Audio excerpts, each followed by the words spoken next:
नमस्ते। चलिए एक ऐसे टॉपिक पर बात करते हैं जिसके बारे में अपन ने कभी सोचा नहीं कि इसके पीछे भी साइंस काम कर सकता है।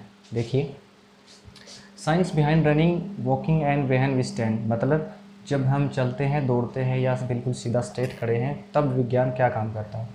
सबसे पहले समझते हैं व्हेन वी स्टैंड, जब हम सीधा खड़े होते हैं। इसमें लगता है ग्रेविटी, गुरुत्वाकर्षण बल। और सबसे पहले ये भी समझते हैं कि हमारे शरीर पर ग्रेविटी लगती कहाँ है। हमारे शरीर में ग्रेविटी लगती है हमारे बीच में, यानी नाभि में, सेंटर में। और किसी भी वस्तु का सेंटर वह होता है जिसके ऊपर उसके जिसी वस्तु उसका सारा भार उसके ऊपर केंद्रित होता है और वह 360 डिग्री रोटेट कर सके इसके अंदर से। ठीक है, यहाँ भी शरीर ग्रेविटी दो हिस्सों में बटी है शरीर पे, COG और LOG। इसको समझते हैं यानी सेंटर ऑफ ग्रेविटी, यानी गुरुत्वाकर्षण का केंद्र, जो कि है यहाँ हमारे शरीर में बीच में। दूसरा है LOG यानी लाइन ऑफ ग्रेविटी। किसी वस्तु के केंद्र से और ग्रेविटी के बीच में एक सीधी लाइन बनती है, इसी को बोलते हैं लाइन ऑफ ग्रेविटी। जब तक ये लाइन सीधी है तब तक वस्तु बिल्कुल सीधी है, गिरेगी नहीं, झुकेगी नहीं आगे या पीछे। जैसे इसको ऐसे समझते हैं, जब हम अपने शरीर को पीछे की तरफ झुका लेते हैं, झुकाने पर यहाँ सेंटर ऑफ ग्रेविटी बदल जाती है वेट के हिसाब से।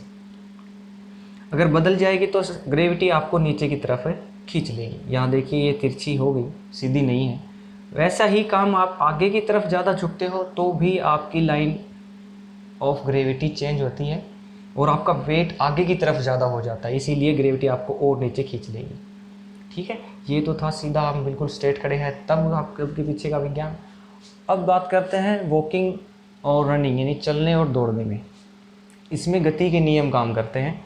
न्यूटन ने 3 नियम दिए थे, उसमें न्यूटन्स थर्ड लॉ यानी एक्शन एंड रिएक्शन, क्रिया के विपरीत प्रतिक्रिया। जब भी हम किसी वस्तु पर जितना फोर्स डालते हैं वह भी हमारे ऊपर या उस दूसरी वस्तु के ऊपर उतना ही फोर्स डालती है। जैसे कि इसको ऐसे समझते हैं, हम पृथ्वी पर अपने पंजे से या अपने टो से जितना फोर्स डालते हैं उतना ही फोर्स पृथ्वी हमारी हील यानी एडी के ऊपर लगाती है, जिससे हमारा पैर ऊपर उठ जाता है।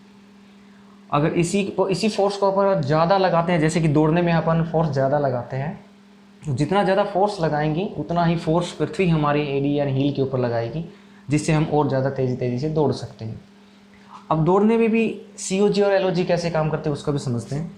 जैसे मान लीजिए अपन दौड़ रहे हैं और हमारे कमर के ऊपर का हिस्सा अगर ज़्यादा आगे की तरफ झुका हुआ है तो हमारे वेट ऊपर की ओर ज़्यादा हो जाएगा, जिससे COG बदल जाएगी। COG बदलने पर LOG भी बदलती है। ठीक है, LOG बदलेगी तो LOG लाइन है वो तिरछी हो जाएगी, जिससे आपको ग्रेविटी नीचे की ओर खींच लेगी। यही काम आप अगर वापस से रिवर्स करना चाहते हो, अगर पीछे की तरफ वापस जो तेज़ी से दौड़ते हो तो भी यही काम होता है और LOG आपकी तिरछी होती है, सीधी नहीं बनती और आप पीछे की तरफ फिर वापस गिर जाते हो।